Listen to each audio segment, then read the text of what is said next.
ஏழாம் அதிகாரம். சாலமோன் தன் அரமனை முழுவதையும் கட்டி முடிக்க 13 வருஷம் சென்றது. அவன் லீபனோன் வனம் எனும் மாளிகையையும் கட்டினான். அது 100 முழ நீளமும் 50 முழ அகலமும் 30 முழ உயரமுமாயிருந்தது. அதை கேதுரு மர உத்திரங்கள் பாவப்பட்ட கேதுரு மர தூண்களின் 4 வரிசைகளின் மேல் கட்டினான். ஒவ்வொரு வரிசைக்கு 15 தூண்களாக 45 தூண்களின் மேல் வைக்கப்பட்ட உத்திரங்களின் மேல் கேதுருக்களால் மச்சு பாவி இருந்தது. 3 வரிசை ஜன்னல்கள் இருந்தது. 3 வரிசையிலும் ஜன்னல்கள் ஒன்றுக்கொன்று எதிராயிருந்தது. ஜன்னல்களின் வாசல்களும் சட்டங்களும் எல்லாம் சதுரமாயிருந்தது. 3 வரிசையிலும் ஜன்னல்கள் ஒன்றுக்கொன்று எதிராயிருந்தது. 50 முழ நீளமும் 30 முழ அகலமுமான மண்டபத்தையும் தூண்கள் நிறுத்தி கட்டினான். அந்த மண்டபமும் அதன் தூண்களும் உத்திரங்களும் மாளிகையின் தூண்களுக்கும் உத்திரங்களுக்கும் எதிராயிருந்தது. தான் இருந்து நியாயம் தீர்க்கிறதற்கு நியாயாசனம் போட்டிருக்கும் ஒரு நியாய விசாரணை மண்டபத்தையும் கட்டி அதன் ஒரு பக்கம் துவக்கி மறுபக்கம் மட்டும் கேதுரு பலகைகளால் தளவரிசைப்படுத்தினான். அவன் வாசம் பண்ணும் அவனுடைய அரமனை மண்டபத்திற்குள்ளே அதே மாதிரியாய் செய்யப்பட்ட வேறொரு மண்டபமும் இருந்தது. சாலமோன் விவாகம் பண்ணின பார்வோனின் குமாரத்திக்கும் அந்த மண்டபத்தைப் போல ஒரு மாளிகையை கட்டுவித்தான். இவைகளெல்லாம் உள்ளும் புறம்பும் அஸ்திபார முதல் மேல் திறனைகள் மட்டும் வெளியே இருக்கும் பெரிய முற்றம் வரைக்கும் அளவுபடி வெட்டி வாளால் அறுக்கப்பட்ட விலையேற பெற்ற கற்களால் செய்யப்பட்டது. அஸ்திபாரம் 10 முழ கற்களும் 8 முழ கற்களுமான விலையேற பெற்ற பெரிய கற்களாயிருந்தது. அதன் மேல் உயர அளவுபடி பணிப்படுத்தின விலையேற பெற்ற கற்களும் கேதுரு மரங்களும் வைக்கப்பட்டிருந்தது. பெரிய முற்றத்திற்கு சுற்றிலும் 3 வரிசை கேதுரு மர உத்திரங்களாலும் 1 வரிசை பணிப்படுத்தின கற்களாலும் செய்யப்பட்டிருந்தது. கர்த்தருடைய ஆலயத்தின் உட்பிரகாரத்திற்கும் அதன் முன் மண்டபத்திற்கும் அப்படியே செய்யப்பட்டிருந்தது. ராஜாவாகிய சாலமோன் ஈராம் எனும் ஒருவனை தீருவிலிருந்து அழைப்பித்தான். இவன் நப்தலி கோத்திரத்தாளாகிய ஒரு கைம்பெண்ணின் மகன். இவன் தகப்பன் தீரு நகரத்தானான கன்னான். இவன் சகலவித வெண்கல வேலையையும் செய்யத்தக்க யுக்தியும் புத்தியும் அறிவும் உள்ளவனாயிருந்தான். இவன் ராஜாவாகிய சாலமோனிடத்தில் வந்து அவன் வேலையையெல்லாம் செய்தான். இவன் 2 வெண்கல தூண்களை உண்டாக்கினான். ஒவ்வொரு தூணும் 18 முழ உயரமும் ஒவ்வொரு தூணின் சுற்றளவு 12 முழ நூலளவுமாய் இருந்தது.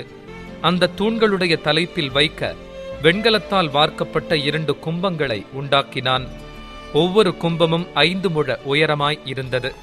தூண்களுடைய முனையின் மேலுள்ள கும்பங்களுக்கு வலை போன்ற பின்னல்களும் சங்கிலி போன்ற தொங்கல்களும் ஒவ்வொரு கும்பத்திற்கும் எவ்வேழாக இருந்தது.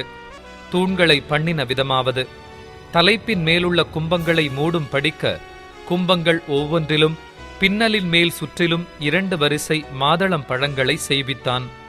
மண்டபத்தின் முன்னிருக்கும் அந்த தூண்களுடைய தலைப்பின் மேலுள்ள கும்பங்கள் லீலி புஷ்பங்களின் வேலையும் 4 முழ உயரமுமாயிருந்தது.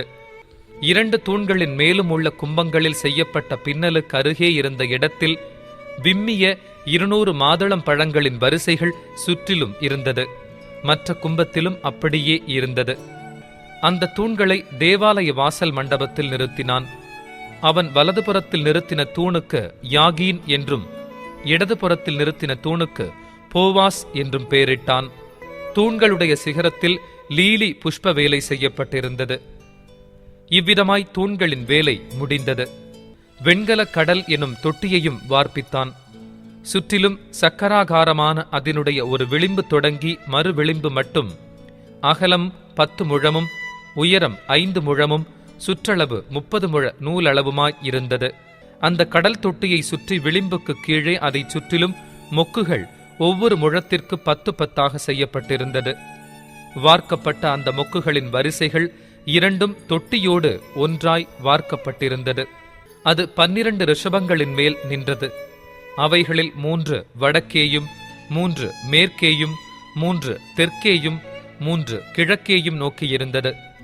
கடல் தொட்டி ரிஷபங்களின் மேலாகவும் அவைகளின் பின்புறங்கள் எல்லாம் உள்ளாகவும் இருந்தது. அதன் கனம் 4 விரற்கடையும் அதன் விளிம்பு பானபாத்திரத்தின் விளிம்பு போலும் லீலி புஷ்பம் போலும் இருந்தது. அது 2000 குடம் தண்ணீர் பிடிக்கும். 10 வெண்கல ஆதாரங்களையும் செய்தான். ஒவ்வொரு ஆதாரம் 4 முழ நீளமும் 4 முழ அகலமும் 3 முழ உயரமுமாயிருந்தது. அந்த ஆதாரங்களின் வேலைப்பாடு என்னவெனில், அவைகளுக்கு சவுக்கைகள் உண்டாயிருந்தது. சவுக்கைகளோ சட்டங்களின் நடுவில் இருந்தது. சட்டங்களுக்கு நடுவே இருக்கிற அந்த சவுக்கைகளில் சிங்கங்களும் காளைகளும் கேருபீன்களும், சட்டங்களுக்கு மேலாக ஒரு திறனையும், சிங்கங்களுக்கும் காளைகளுக்கும் கீழாக சாய்வான வேலைப்பாடுள்ள ஜலதாரைகளும் அதனோடே இருந்தது. ஒவ்வொரு ஆதாரத்திற்கு 4 வெண்கல உருளைகளும் வெண்கல தட்டுகளும் அதன் 4 கோடிகளுக்கு அச்சுகளும் இருந்தது.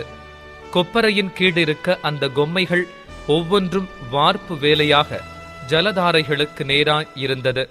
திறனைகளுக்குள்ளான அதன் வாய் மேலாக 1 முழம் உயர்ந்திருந்தது. அதன் வாய் 1.5 முழ சக்கராகாரமும் தட்டையுமாய் அதன் வாயின் மேல் சித்திரங்களும் செய்யப்பட்டிருந்தது. அவைகளின் சவுக்கைகள் விருத்தமாயிராமல் சதுரமாயிருந்தது. அந்த 4 உருளைகள் சவுக்கைகளின் கீழும் உருளைகளின் அச்சுகள் ஆதாரத்திலும் இருந்தது. ஒவ்வொரு உருளையும் 1.5 முழ உயரமாயிருந்தது. உருளைகளின் வேலை இரதத்து உருளைகளின் வேலைக்கு ஒத்திருந்தது. அவைகளின் அச்சுகளும் சக்கரங்களும் வட்டங்களும் கம்பிகளும் எல்லாம் வார்ப்பு வேலையாயிருந்தது. ஒவ்வொரு ஆதாரத்தினுடைய 4 கோடிகளிலும் ஆதாரத்திலிருந்து புறப்படுகிற 4 கொம்மைகள் இருந்தது. ஒவ்வொரு ஆதாரத்தின் தலைப்பிலும் 1/2 முழ உயரமான சக்கராகாரமும், ஒவ்வொரு ஆதாரத்தினுடைய தலைப்பின் மேலும் அதிலிருந்து புறப்படுகிற அதன் கைப்பிடிகளும் சவுக்கைகளும் இருந்தது. அவைகளில் இருக்கிற கைப்பிடிகளுக்கும் சவுக்கைகளுக்கும் இருக்கிற சந்துகளிலே கேருபீன்கள், சிங்கங்கள், பேரீந்துகளுடைய சித்திரங்களை தீர்த்திருந்தான்.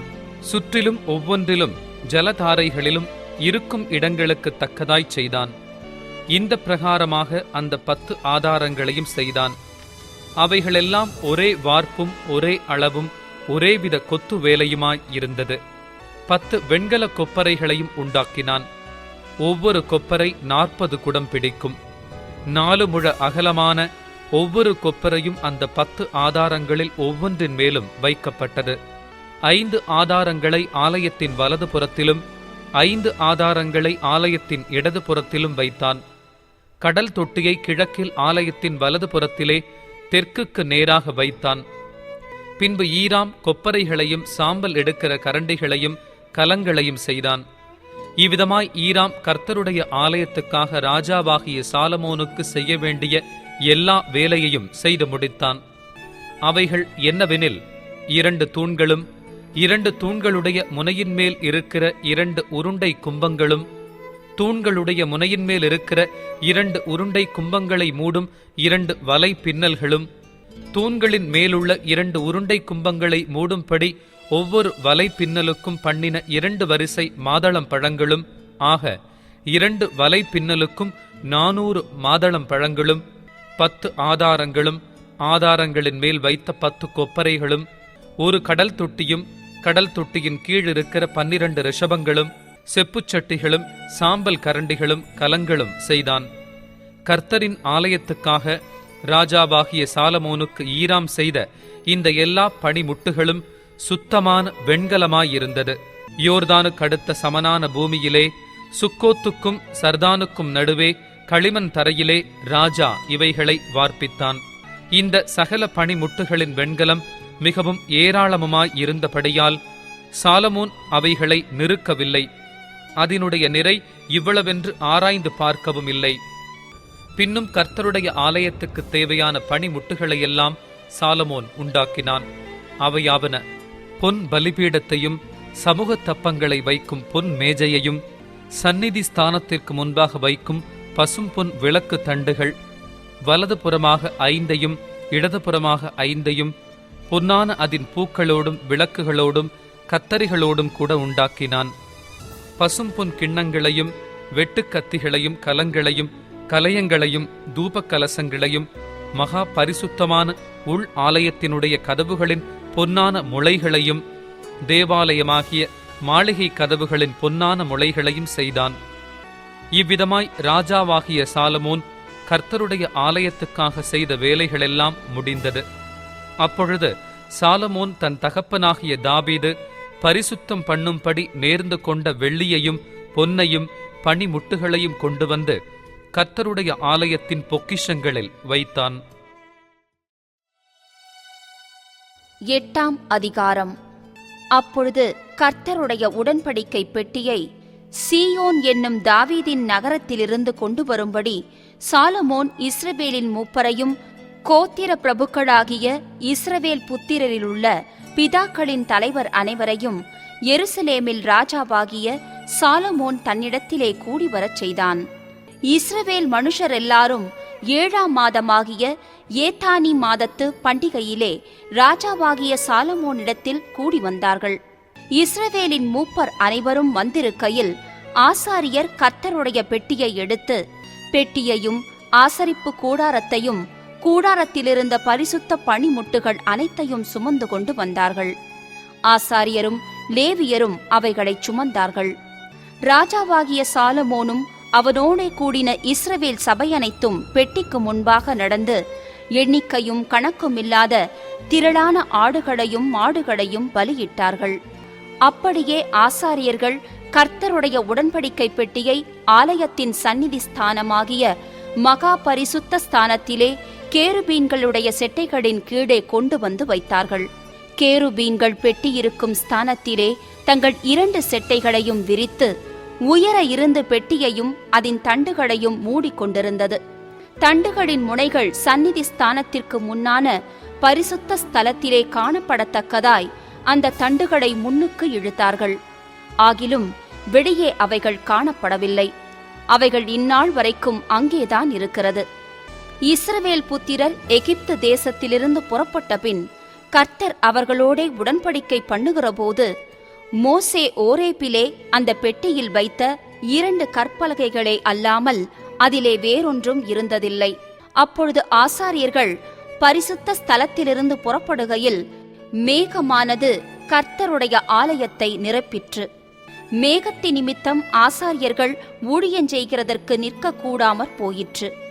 கர்த்தருடைய மகிமை கர்த்தருடைய ஆலயத்தை நிரப்பிற்று. அப்பொழுது சாலமோன், காரிருளிலே வாசம் பண்ணுவேன் என்று கர்த்தர் சொன்னார் என்றும், தேவரீர் வாசம் பண்ணத்தக்க வீடும் நீர் என்றைக்கும் தங்கத்தக்க நிலையான ஸ்தானமுமாகிய ஆலயத்தை உமக்கு கட்டினேன் என்றும் சொல்லி ராஜா முகம் திரும்பி இஸ்ரவேல் சபையையெல்லாம் ஆசிர்வதித்தான். இஸ்ரவேல் சபையார் எல்லாரும் நின்றார்கள். அவன் சொன்னது, இஸ்ரவேலின் தேவனாகிய கர்த்தருக்கு ஸ்தோத்திரம். அவர் என் தகப்பனாகிய தாவீதுக்கு தம்முடைய வாக்கினால் சொன்னதை தம்முடைய கரத்தினால் நிறைவேற்றினார். அவர் நான் என் ஜனமாகிய இஸ்ரவேலை எகிப்திலிருந்து புறப்பட பண்ணின நாள் முதற்கொண்டு என் நாமம் விளங்கும்படி ஒரு ஆலயத்தை கட்ட வேண்டும் என்று நான் இஸ்ரவேலுடைய எல்லா கோத்திரங்களிலும் உள்ள ஒரு பட்டணத்தையும் தெரிந்து கொள்ளாமல் என் ஜனமாகிய இஸ்ரவேலின் மேல் அதிகாரியாயிருக்கும்படி தாவீதையே தெரிந்து கொண்டேன் என்றார். இஸ்ரவேலின் தேவனாகிய கர்த்தரின் நாமத்திற்கு ஆலயத்தை கட்ட வேண்டும் என்கிற விருப்பம் என் தகப்பனாகிய தாவீதின் இருதயத்தில் இருந்தது. ஆனாலும் கர்த்தர் என் தகப்பனாகிய தாவீதை நோக்கி, என் நாமத்திற்கு ஆலயத்தை கட்ட வேண்டும் என்கிற விருப்பம் உன் மனதிலே இருந்தது நல்ல காரியந்தான். ஆகிலும் நீ அந்த ஆலயத்தை கட்ட மாட்டாய். உன் கற்பப் பிறப்பாகிய உன் குமாரனே என் நாமத்திற்கு அந்த ஆலயத்தை கட்டுவான் என்றார். இப்போதும் கர்த்தர் சொல்லிய தம்முடைய வார்த்தையை நிறைவேற்றினார். கர்த்தர் சொன்னபடியே நான் என் தகப்பனாகிய தாவீதின் ஸ்தானத்தில் எழும்பி இஸ்ரவேலின் சிங்காசனத்தின் மேல் உட்கார்ந்து இஸ்ரவேலின் தேவனாகிய கர்த்தரின் நாமத்திற்கு ஆலயத்தை கட்டினேன். கர்த்தர் நம்முடைய பிதாக்களை எகிப்து தேசத்திலிருந்து புறப்பட பண்ணினபோது அவர்களோடே பண்ணின உடன்படிக்கை இருக்கிற பெட்டிக்காக அதிலே ஒரு ஸ்தானத்தை உண்டாக்கினேன் என்றான். பின்பு சாலமோன் கர்த்தருடைய பலிபீடத்திற்கு முன்னே இஸ்ரவேல் சபையார் எல்லாருக்கும் எதிராக நின்று வானத்திற்கு நேராய் தன் கைகளை விரித்து, இஸ்ரவேலின் தேவனாகிய கர்த்தாவே, மேலே வானத்திலும் கீழே பூமியிலும் உமக்கு ஒப்பான தேவன் இல்லை.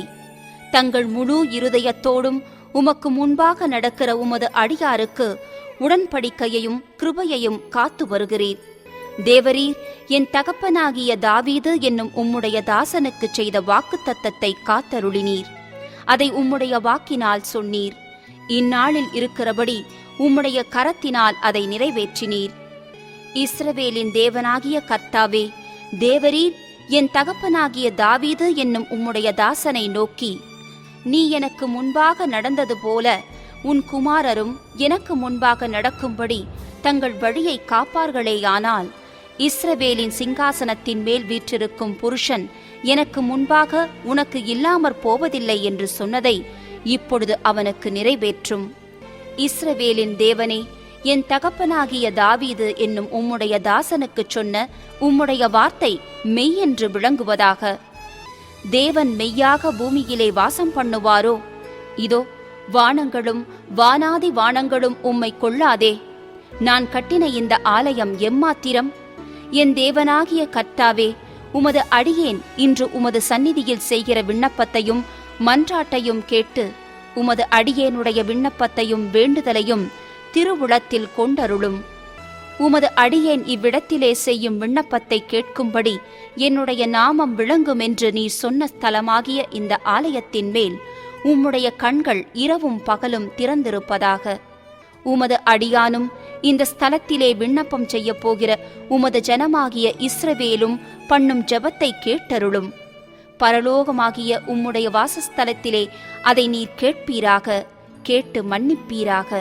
ஒருவன் தன் அயலானுக்கு குற்றம் செய்திருக்கையில் இவன் அவனை ஆணையிடச் சொல்லும்போது அந்த ஆணை இந்த ஆலயத்திலே உம்முடைய பலிபீடத்திற்கு முன் வந்தால், அப்பொழுது பரலோகத்தில் இருக்கிற தேவரீர் கேட்டு துன்மார்க்கனுடைய நடக்கையை அவன் தலையின் மேல் சுமரப் பண்ணி அவனை குற்றவாளியாக தீர்க்கவும், நீதிமானுக்கு அவனுடைய நீதிக்கு தக்கதாய் செய்து அவனை நீதிமானாக்கவும் தக்கதாய் உமது அடியாரை நியாயம் தீர்ப்பீராக. உம்முடைய ஜனங்களாகிய இஸ்ரவேலர் உமக்கு விரோதமாய் பாவம் செய்ததின் நிமித்தம் சத்ருவுக்கு முன்பாக முறிந்து போய் உம்மிடத்திற்கு திரும்பி உம்முடைய நாமத்தை அறிக்கை பண்ணி இந்த ஆலயத்துக்கு நேராக உம்மை நோக்கி விண்ணப்பத்தையும் வேண்டுதலையும் செய்தால், பரலோகத்தில் இருக்கிற தேவரீர் கேட்டு உம்முடைய ஜனமாகிய இஸ்ரவேலின் பாவத்தை மன்னித்து அவர்கள் பிதாக்களுக்கு நீர் கொடுத்த தேசத்துக்கு அவர்களை திரும்பி வர பண்ணுவீராக. அவர்கள் உமக்கு விரோதமாய் பாவம் செய்ததினால் வானம் அடைபட்டு மழை பெய்யாதிருக்கும் போது அவர்கள் இந்த ஸ்தலத்திற்கு நேராக விண்ணப்பம் செய்து உம்முடைய நாமத்தை அறிக்கை பண்ணி தங்களை தேவரீர் கிலேசப்படுத்துகையில் தங்கள் பாவங்களை விட்டு திரும்பினால், பரலோகத்தில் இருக்கிற தேவரீர் கேட்டு உமது அடியாரும் உமது ஜனமாகிய இஸ்ரவேலும் செய்த பாவத்தை மன்னித்து அவர்கள் நடக்க வேண்டிய நல்வழியை அவர்களுக்கு போதித்து, தேவரீர் உமது ஜனத்திற்கு சுதந்திரமாக கொடுத்த உமது தேசத்தில் மழை பெய்ய கட்டளையிடுவீராக. தேசத்திலே பஞ்சம் உண்டாகிற போதும் கொள்ளை நோய் உண்டாகிற போதும் வறட்சி, சாவி, வெட்டுக்கிளி, பச்சைக்கிளி உண்டாகிற போதும் அவர்கள் சத்துருக்கள் தேசத்தில் உள்ள பட்டணங்களை முற்றுகை போடுகிற போதும் யாதொரு வாதையாகிலும் யாதொரு வியாதியாகிலும் வருகிற போதும் உம்முடைய ஜனமாகிய இஸ்ரவேல் அனைவரிலும் எந்த மனுஷனானாலும் தன் இருதயத்தின் வாதையை உணர்ந்து இந்த ஆலயத்துக்கு நேராக தன் கைகளை விரித்துச் செய்யும் சகல விண்ணப்பத்தையும் சகல வேண்டுதலையும் உம்முடைய வாசஸ்தலமாகிய பரலோகத்தில் இருக்கிற தேவரீர் கேட்டு மன்னித்து, தேவரீர் எங்கள் பிதாக்களுக்கு கொடுத்த தேசத்தில் அவர்கள் உயிரோடு இருக்கும் நாளெல்லாம் உமக்கு பயப்படும்படிக்கு தேவரீர் ஒருவரே எல்லா மனுப்புத்திரரின் இருதயத்தையும் அறிந்தவராதலால், நீர் அவனவன் இருதயத்தை அறிந்திருக்கிறபடியே அவனவனுடைய வழிகளுக்கு தக்கதாகச் செய்து அவனவனுக்கு பலன் அளிப்பீராக. உம்முடைய ஜனமாகிய இஸ்ரவேல் ஜாதியல்லாத அந்நிய ஜாதியார் உமது மகத்துவமான நாமத்தையும் உமது பலத்த கரத்தையும் உமது ஓங்கிய புயத்தையும் கேள்விப்படுவார்களே. அப்படி கொத்த அந்நிய ஜாதியானும் உமது நாமத்தின் நிமித்தம் தூர தேசத்திலிருந்து வந்து இந்த ஆலயத்துக்கு நேராக விண்ணப்பம் பண்ணினால், உமது வாசஸ்தலமாகிய பரலோகத்தில் இருக்கிற தேவரீர் அதை கேட்டு பூமியின் ஜனங்கள் எல்லாரும் உம்முடைய ஜனமாகிய இஸ்ரவேலைப் போல உமக்கு பயப்படும்படிக்கும் நான் கட்டின இந்த ஆலயத்துக்கு உம்முடைய நாமம் தரிக்கப்பட்டதென்று அறியும்படிக்கும் உம்முடைய நாமத்தை அறியத்தக்கதாக அந்த அந்நிய ஜாதியான் உம்மை நோக்கி வேண்டிக் கொள்வதின்படியெல்லாம் தேவரீர் செய்வீராக. நீர் உம்முடைய ஜனங்களை அனுப்பும்படியிலே அவர்கள் தங்கள் சத்துருக்களோடு யுத்தம் பண்ண புறப்படும் போது நீர் தெரிந்து கொண்ட இந்த நகரத்துக்கும் உம்முடைய நாமத்துக்கு நான் கட்டின இந்த ஆலயத்துக்கும் நேராக கர்த்தரை நோக்கி விண்ணப்பம் பண்ணினால், பரலோகத்தில் இருக்கிற தேவரீர் அவர்கள் விண்ணப்பத்தையும் வேண்டுதலையும் கேட்டு அவர்கள் நியாயத்தை விசாரிப்பீராக. பாவம் செய்யாத மனுஷன் இல்லையே, ஆகையால் அவர்கள் உமக்கு விரோதமாய் பாவம் செய்து தேவரீர் அவர்கள் மேல் கோபம் கொண்டு அவர்கள் சத்துருக்கள் கையில் அவர்களை ஒப்புக் கொடுத்து, அந்த சத்துருக்கள் அவர்களை தூரத்திலாகிலும் சமீபத்திலாகிலும் இருக்கிற தங்கள் தேசத்திற்கு சிறைப்பிடித்துக் கொண்டு போகும்போது, அவர்கள் சிறைப்பட்டு போயிருக்கிற தேசத்திலே தங்களில் உணர்வடைந்து மனம் திரும்பி, நாங்கள் பாவம் செய்து அக்கிரமம் பண்ணி துன்மார்க்கமாய் நடந்தோம் என்று தங்கள் சிறையிருப்பான தேசத்திலே உம்மை நோக்கி வேண்டுதல் செய்து, தங்களை சிறைப்பிடித்துக் கொண்ட தங்கள் சத்துருக்களின் தேசத்திலே தங்கள் முழு இருதயத்தோடும் தங்கள் முழு ஆத்துமாவோடும் உம்மிடத்தில் திரும்பி, தேவரீர் தங்கள் பிதாக்களுக்கு கொடுத்த தங்கள் தேசத்திற்கும் தேவரீர் தெரிந்து கொண்ட இந்த நகரத்திற்கும் உம்முடைய நாமத்திற்கு நான் கட்டின இந்த ஆலயத்திற்கும் நேராக உம்மை நோக்கி விண்ணப்பம் பண்ணும்போது, உமது வாசஸ்தலமாகிய பரலோகத்தில் இருக்கிற தேவரீர் அவர்கள் விண்ணப்பத்தையும் வேண்டுதலையும் கேட்டு அவர்கள் நியாயத்தை விசாரித்து, உம்முடைய ஜனங்கள் உமக்கு விரோதமாய் செய்த பாவத்தையும் அவர்கள் உம்முடைய கட்டளையை மீறிய அவர்கள் துரோகங்களையும் எல்லாம் மன்னித்து, அவர்களை சிறைப்பிடித்துக் கொண்டு போகிறவர்கள் அவர்களுக்கு இரங்கத்தக்கதான இரக்கத்தை அவர்களுக்கு கிடைக்க பண்ணுவீராக. அவர்கள் எகிப்தென்கிற இருப்பு காலவாகின் நடுவிலிருந்து தேவரீர் புறப்பட பண்ணின உம்முடைய ஜனமும் உம்முடைய சுதந்திரமுமாய் இருக்கிறார்களே, அவர்கள் உம்மை நோக்கி வேண்டிக் கொள்வதின்படியெல்லாம் தேவரீர் அவர்களுக்கு செய்யும்படி உம்முடைய கண்கள் உமது அடியானின் வேண்டுதலுக்கும் உமது ஜனமாகிய இஸ்ரவேலின் வேண்டுதலுக்கும் திறந்திருப்பதாக. கர்த்தராகிய ஆண்டவரே, நீர் எங்கள் பிதாக்களை எகிப்திலிருந்து புறப்பட பண்ணும்போது உம்முடைய தாசனாகிய மோசேயை கொண்டு சொன்னபடியே தேவரீர் பூமியின் சகல ஜனங்களிலும் அவர்களை உமக்கு சுதந்திரமாக பிரித்தெடுத்தீரே என்று விண்ணப்பம் பண்ணினான். சாலமோன் கர்த்தரை நோக்கி இந்த ஜெபத்தையும் வேண்டுதலையும் எல்லாம் செய்து முடித்த பின்பு அவன் கர்த்தருடைய பலிபீடத்திற்கு முன்பாக தன் கைகளை வானத்திற்கு நேராக விரித்து முழங்காற்படியிட்டிருந்ததை விட்டெழுந்து நின்று கொண்டு இஸ்ரவேல் சபையெல்லாம் ஆசீர்வதித்து உரத்த சத்தத்தோடே சொன்னது, தாம் வாக்குத்தத்தம் பண்ணினபடியெல்லாம் தம்முடைய ஜனமாகிய இஸ்ரவேலுக்கு இளைப்பாறுதலை அருளின கர்த்தருக்கு ஸ்தோத்திரம்.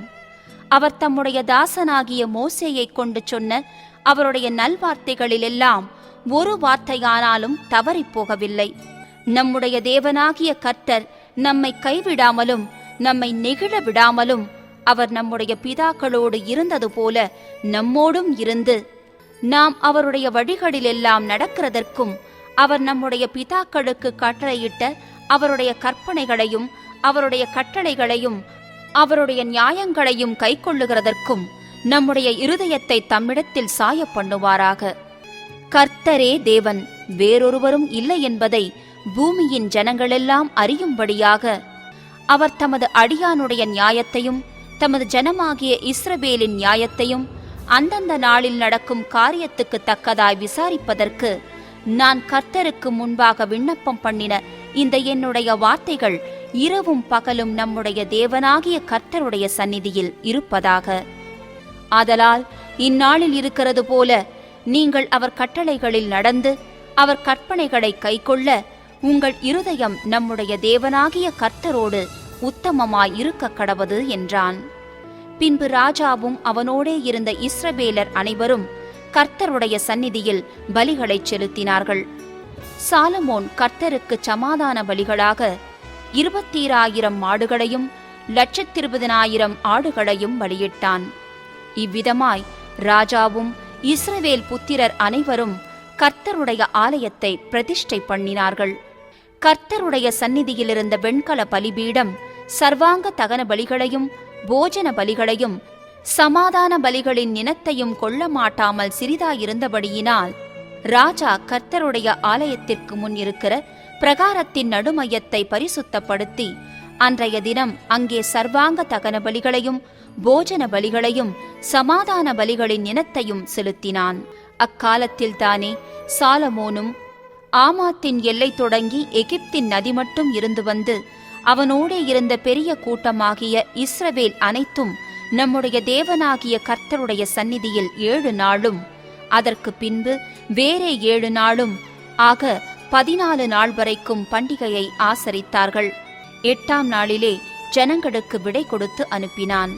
அவர்கள் ராஜாவை வாழ்த்தி, கர்த்தர் தமது தாசனாகிய தாவீதுக்கும் தமது ஜனமாகிய இஸ்ரவேலுக்கும் செய்த எல்லா நன்மைக்காகவும் சந்தோஷப்பட்டு மனமகிழ்ச்சியோடே தங்கள் கூடாரங்களுக்கு போய்விட்டார்கள்.